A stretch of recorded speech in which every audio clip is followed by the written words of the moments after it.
नमस्कार दोस्तों। आज हम डिस्कस करेंगे दो डिफरेंट रियल एस्टेट टॉपिक्स जो आपके रियल एस्टेट डिसीजन मेकिंग के लिए काफ़ी हेल्पफुल होगी, तो इसे बिल्कुल आखिर तक देखें। पहला टॉपिक, क्या किसी प्रोजेक्ट के रेट्स बढ़ रहे हैं तो ये एक अच्छा क्राइटेरिया है उस प्रोजेक्ट को जज करने का, उसमें इन्वेस्टमेंट करने का। दूसरा, क्या हमें रियल एस्टेट परचेज को इन्वेस्टमेंट और एंड यूज़ के प्रोस्पेक्टिव से अलग अलग देखना चाहिए, ये आइसोलेटेड है या एक ही चीज़ है, इसको अच्छे से समझेंगे।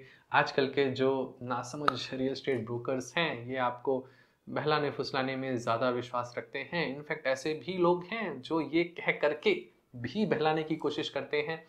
रियल एस्टेट पर कंटेंट्स की बात करें तो जिस तरीके की एक्सपर्टीज़ मैं रखता हूँ, जिस तरीके का कंटेंट मैंने प्रोवाइड किया है, हालांकि आपको पब्लिक पर ये कम मिलेगा। अगर आप एलीट मेंबरशिप एक्सप्लोर करते हैं तो 50 आवर्स से भी ज़्यादा का रियल एस्टेट कंटेंट है।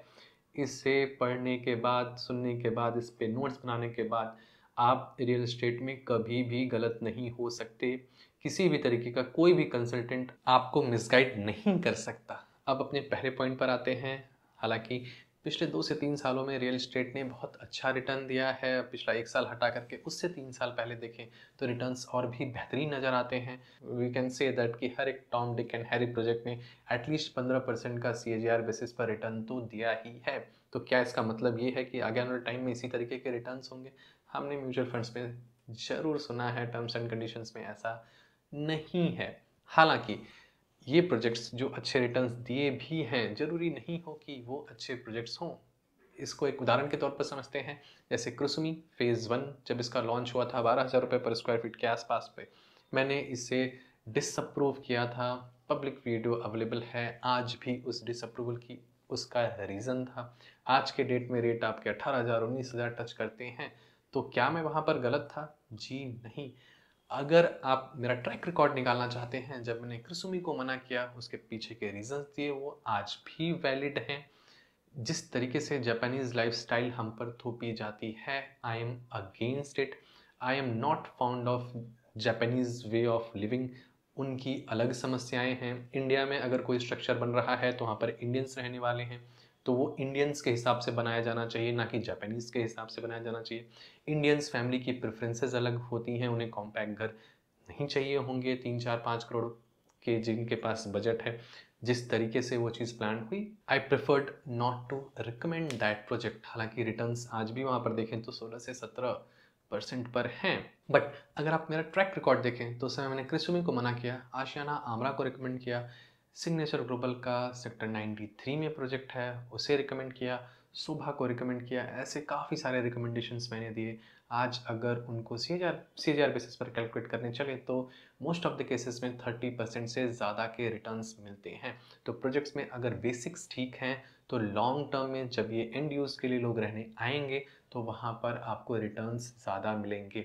आशियाना आमरा का एक परफेक्ट एग्जांपल मैं देता हूँ। जब ये 1.10 CR पर ट्रेड हो रहे थे फेज़ 1 में, all inclusive part payment plan में इनका रेट था, आज के डेट में 2.8 पर ट्रेड होता है। इनफैक्ट और ज़्यादा ही। उस समय लोगों को एजुकेट करना कि माई वन कंस्ट्रक्शन ही सबसे बेहतरीन कंस्ट्रक्शन नहीं होती है। माई वन कंस्ट्रक्शन सेंस तब क्रिएट करना शुरू करता है जब आप 100 मीटर से ऊपर वाली हाइट्स पर जा रहे हों, यानी कि 12-15 माले से ऊपर की बिल्डिंग्स बना रहे हों, तभी सेंस क्रिएट करना शुरू होता है। इनफैक्ट 15 फ्लोर राइज के लिए भी ज़रूरी नहीं है कि आप माई वन के लिए जाएं। तो उस समय मैंने ये मुहिम छेड़ी थी।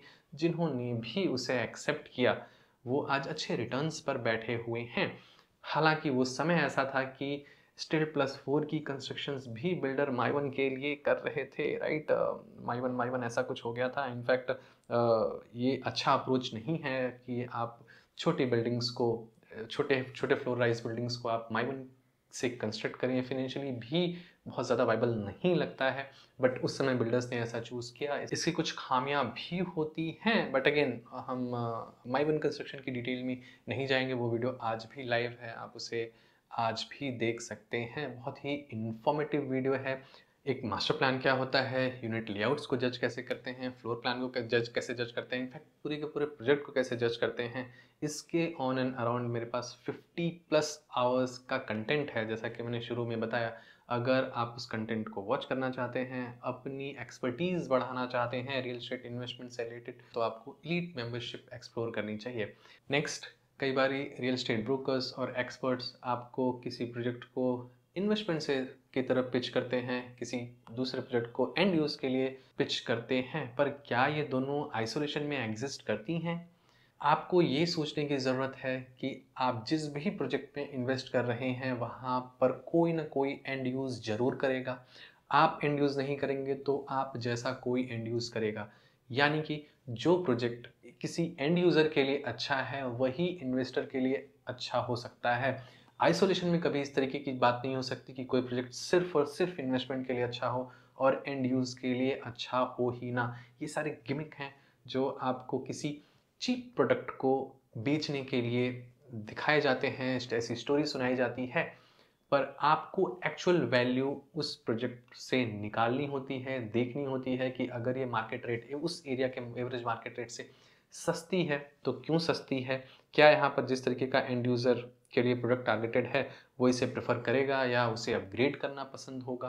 तो जब भी आप इसे कंसिडर करें, हमेशा ऐसी चीज़ लें जो एंड यूज़र के लिए अच्छी हो, क्योंकि अगर टेनेंट जो उस सोसाइटी में रह रहा है वो एस्पायर करता है उसी सोसाइटी में घर खरीदने को, तो वहाँ पर रेंटल्स फ्लरिश करते हैं और रीसेल की डिमांड हमेशा बनी रहती है। और अगर आप ऐसे प्रोजेक्ट्स में एक एक्सक्लूसिव इन्वेंट्री होल्ड करते हैं तो डील को ड्राइव करने के लिए स्टीयरिंग भी आपके हाथ में ही होती है। ये बहुत इंपॉर्टेंट टर्म है, दोनों चीज़ों को अलग तरीके से ना देखें।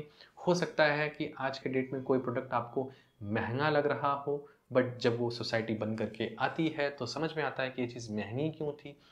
कोई प्रोडक्ट सस्ता लग सकता है 100+ की डेंसिटी पर, आप उस प्रोजेक्ट में इन्वेस्ट कर सकते हैं अगर वो कम दाम पर जस्टिफाई करती है तो, राइट। अगर लैंड पार्सल बहुत अच्छा नहीं है, डेंसिटी बहुत अच्छा नहीं है, मार्केट रेट आपका 20,000 रुपये पर स्क्वायर फीट पर चल रहा है, तो उस प्रोडक्ट का मार्केट रेट, सेलेबल रेट 17-18 हज़ार रुपये के आसपास होना चाहिए। एग्जाम्पल के तौर पर रिसेंट लॉन्च बिरला का, हालांकि रेट वहाँ पर 19,000 रुपये के आसपास है एसपीआर का, बट चूंकि उनका लैंड पार्सल बहुत अच्छा नहीं है, डेंसिटी वगैरह बहुत ज़्यादा है, उन्होंने इस चीज़ को समझा, करेक्टली प्राइस किया।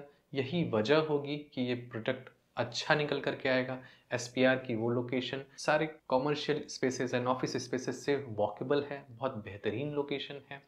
इस प्रोडक्ट की खामियां होने की वजह से आपको वो चीज़ कम में ऑफर की जाएगी और की जानी चाहिए भी। आजकल के real estate influencers, consultants YouTube पर जब वीडियोस बनाते हैं शॉर्ट वगैरह के माध्यम से, they don't have the basic knowledge to जज और टू एक्सप्लेन एनी प्रोडक्ट। चीज़ सस्ती है, महंगी है, अगर महंगी है तो क्यों महंगी है, सस्ती है तो क्यों सस्ती है, क्या वो सस्ती होने के बाद भी वो रेट जस्टिफाई करती है? तो यस, बिरला के केस में ये करती है, but most of the cases में नहीं भी करती है। जब सिग्नेचर ग्लोबल का 71 में ये लॉन्च आया, I again disapprove that launch जिस प्राइस पॉइंट पर शुरू हुआ था, and I never regret it, right. 16,000 17,000 रुपये के रेट पर आया था।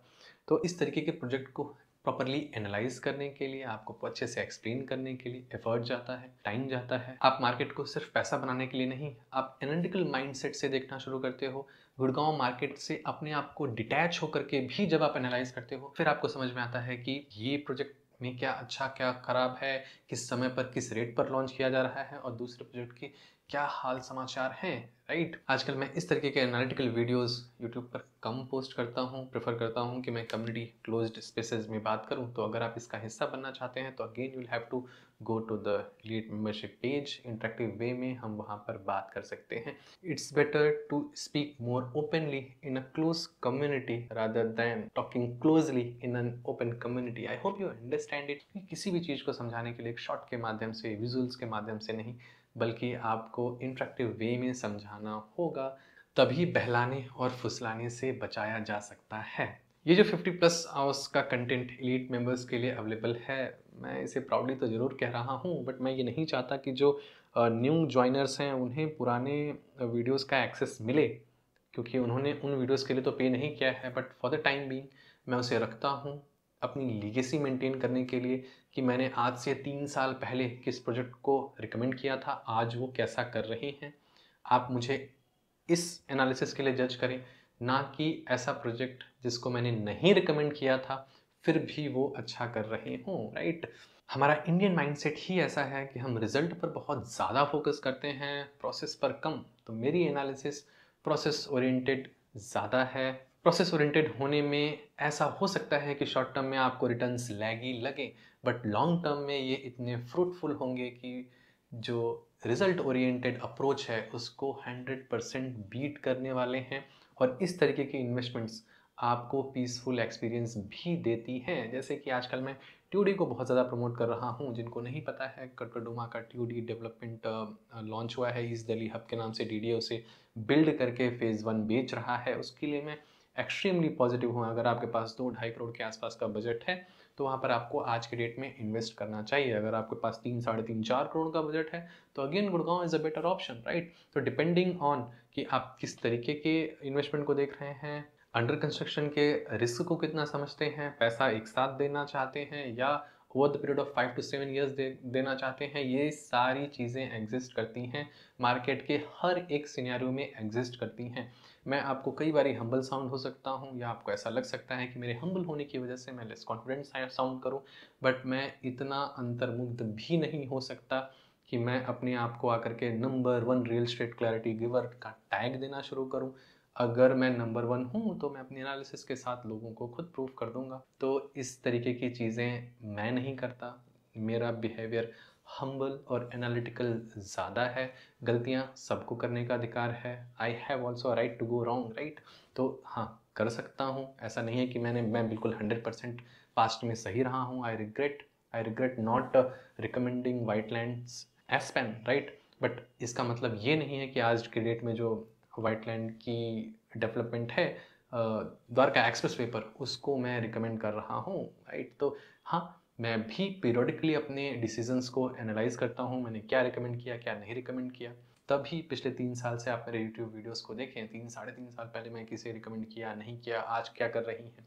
स्टैग्नेट मार्केट में भी ऐसे प्रोडक्ट्स जो मार्केट्स के एवरेज से ज़्यादा रिटर्न दें, वो ज़्यादा बेहतर प्रोडक्ट्स आते हैं। हमारा पिछला टाइम ऐसा रहा है कि टॉम डिक एंड हैरी सारे के सारे प्रोडक्ट्स अच्छा रिटर्न दे रहे हैं, तो आपको नहीं समझ में आया कि अच्छे प्रोडक्ट्स कौन से हैं, बेकार प्रोडक्ट्स कौन से हैं, कौन से ऐसे प्रोडक्ट्स हैं जो सेंड यूज़र रेट्स को जस्टिफाई करते हैं, डिमांड को जस्टिफाई करते हैं या नहीं करते हैं, किस सेगमेंट में आए हैं वो, क्या वहाँ पर सप्लाईज कितनी हैं, आगे आने वाले टाइम में एग्जिस्टिंग सप्लाईज कितनी हैं, कहीं ओवर सप्लाइड तो नहीं की जा रही हैं चीज़ें। ये सारी एनालिसिस आगे आने वाले टाइम में मैटर करेगी और हम जैसे कंसल्टेंट्स जो रियल एस्टेट को अच्छे से एनालाइज कर सकते हैं, लॉन्ग टर्म पर जरूर फ्रूटफुल रहेंगे। बहुत अच्छे लोग हैं जो यूट्यूब पर गुड़गांव रियल एस्टेट पर बहुत अच्छी बातें भी करते हैं, आपको गाइड भी करते हैं। सारे ऐसे नहीं हैं, बट द फैक्ट इज़ कि क्या आप भी इस तरीके के नॉलेज को एक्सेप्ट करने के लिए इच्छुक हैं? टू समराइज दिस वीडियो, हमारा फोकस रिजल्ट से ज़्यादा प्रोसेस पर होना चाहिए, राइट? रिजल्ट 19-20 हो जाए बट प्रोसेस हमेशा 20 हो, तो आप लॉन्ग टर्म गेम खेल सकते हैं और पीसफुली। दूसरा, अगर आप कोई इन्वेस्टमेंट कर रहे हैं तो उसे हमेशा एंड यूज़ के प्रोस्पेक्ट से देखें। मैं आगे आने वाले वीडियोस जो भी होंगे, मैं उन्हीं प्रोजेक्ट्स के बारे में बात करूंगा जिसमें बात करने लायक कुछ हो। उन्हीं के प्रोज एंड कॉन्स बताऊंगा जिसे मैं रिकमेंड करता हूं। ऐसा ही मैंने किया बिरला 71 के साथ, ऐसा ही मैंने किया एमआर सर्निटी के साथ। With this choose a solid builder जिसमें एग्जीक्यूशन रिस्क कम हो। अगर आप टीओडी डेवलपमेंट के बारे में बहुत कुछ जानना चाहते हैं तो आपको मेरी वेबसाइट पर उसका ब्लॉग मिल जाएगा। एलिट मेंबरशिप ज्वाइन करके आप उसके वेबिनार को एक्सेस कर सकते हैं। और 30 मिनट से भी ज़्यादा लंबी वीडियो है जिसको मैंने प्रॉपरली एनालाइज किया है उस प्रोजेक्ट को, राइट? जो पब्लिकली अवेलेबल है। बाकी 2.5 घंटे से ज़्यादा का कंटेंट है जो कि आप ज्वाइन करने के बाद एक्सेस कर सकते हैं। तो अगर आप रियल एस्टेट में इंटरेस्टेड हैं तो उस वीडियो से भी आपको बहुत कुछ सीखने को मिल सकता है, भले ही आप उस पर्टिकुलर प्रोजेक्ट में इंटरेस्टेड ना हो। मेरी कम्युनिटी के जितने भी मेंबर्स हैं, they are well equipped to analyse a floor plan, master plan, builder कैसा है, यूनिट की क्या खामियां हैं, स्पेसिंग में क्या अच्छा है, क्या बुरा है। तो आप भी उस कम्युनिटी का पार्ट बन सकते हैं। मुझे भी कई बार ये क्लिप्स काट करके लगाना पड़ता है जस्ट टू शोकेस कि यहाँ पर कुछ तो चल रहा है इंटरेस्टिंग सा जो कि आपको ज्वाइन करना चाहिए, राइट? और इस सब के बाद भी चाहे मार्केट अच्छा हो बुरा हो, I will be able to get the best real estate project and deals for you, कि आपके रियल एस्टेट डिसीजन मेकिंग में मेरा कंट्रीब्यूशन पॉजिटिवली रहे, आपके रियल एस्टेट के इन्वेस्टमेंट्स हमेशा ग्रो करते रहें। बेहतरीन वीडियोस हैं जैसा कि मैंने बताया, उन्हें ज़रूर देखिए। आपके रियल एस्टेट नॉलेज को ये ज़रूर बेहतर करेंगे। Thank you for being till here. See you in other videos.